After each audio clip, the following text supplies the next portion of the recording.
भैया? हेडिंग चल गई है। आज अपन को क्या पढ़ना है? बाइनरी से डेसिमल नंबर में बदलना।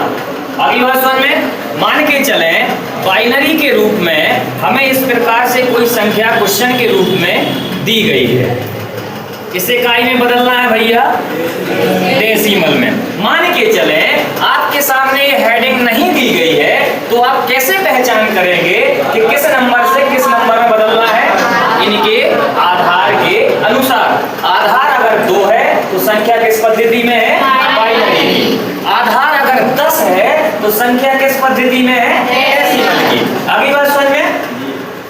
अब एक बात और नोट करके रखें आप लोग, जब भी किसी बाइनरी नंबर को डेसिमल नंबर में बदलना हो, किस नंबर में बदलना हो? डेसिमल में। किससे बदलना हो? बाइनरी से। तो इसके लिए सबसे पहले हम जो ये संख्याएं दी गई होती हैं, इन संख्याओं को गिनना प्रारंभ करते हैं या इन संख्याओं की काउंटिंग कर लेते हैं। काउंटिंग करना 0 से स्टार्ट करते हैं। 0 1 2 3 4। टोटल कितनी संख्याएं हैं? 5 संख्याएं हैं। 0 से गिनना हमने इसको स्टार्ट किया था, तो कहां तक हुई संख्या? 4 तक। आगे बात समझ में। अब देखिएगा, जो शुरुआती समय में जहां से हमने संख्याओं को गिनना प्रारंभ किया था, उस संख्या को हम बाहर निकाल लेंगे। पहली संख्या अपनी क्या थी? 0। ए वाला 0। ऊपर वाले संख्याओं को नहीं लिखना है जो काउंट नंबर डाले हैं। संख्याओं किसको लिखेंगे? जो क्वेश्चन के रूप में दिए गए हैं। तो 0 को लिखेंगे। संख्या किस पद्धति में है? बाइनरी की पद्धति में है। तो बाइनरी का आधार कितना होता है? 2। तो 2 के साथ उस संख्या का गुणा कर देंगे। और संख्या कितने नंबर की थी? ये कितने नंबर की थी? 0 नंबर की। तो उस आधार के ऊपर 0 की घात लगा देंगे। आगे बात समझ में। फिर प्लस लगाएंगे। उसके बाद अगली संख्या फिर लेंगे। नेक्स्ट संख्या क्या है? 1 है। तो 1 को लेंगे, फिर इंटू करके यानी गुणा लगा के आधार उस संख्या की पद्धति का जो है कितना है? 2 है। तो 2 का गुणा करेंगे, जितने नंबर की संख्या थी उस संख्या की घात लगा देंगे। आगे बात समझ में।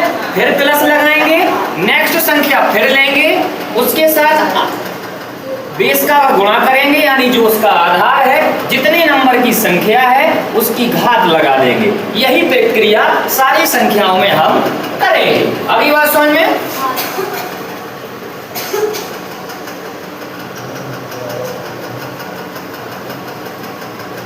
यहां तक समझ में आ गया सबको? अपन ने क्या किया?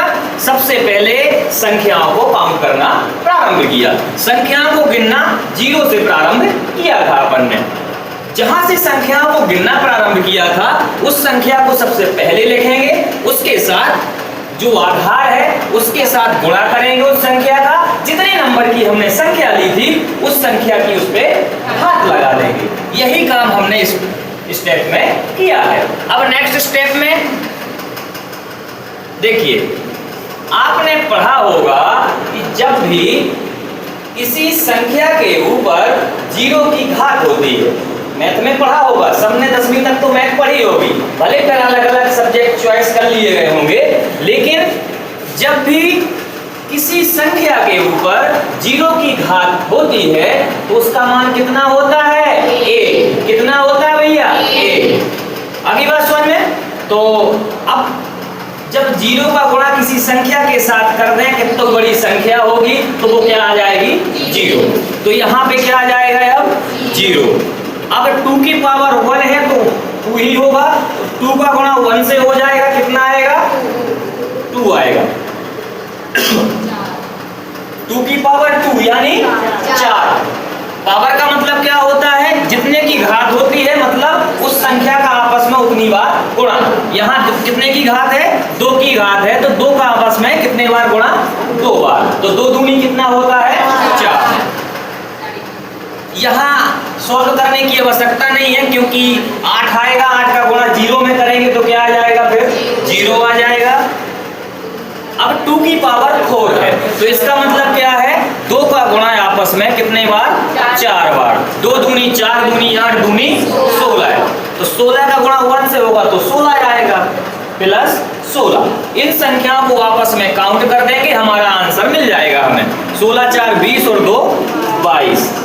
ये क्या हो गया भैया? आंसर। कठिन है क्या? नहीं। इसको लिख लो। हाँ, पहले इसको लिखो, हम क्वेश्चन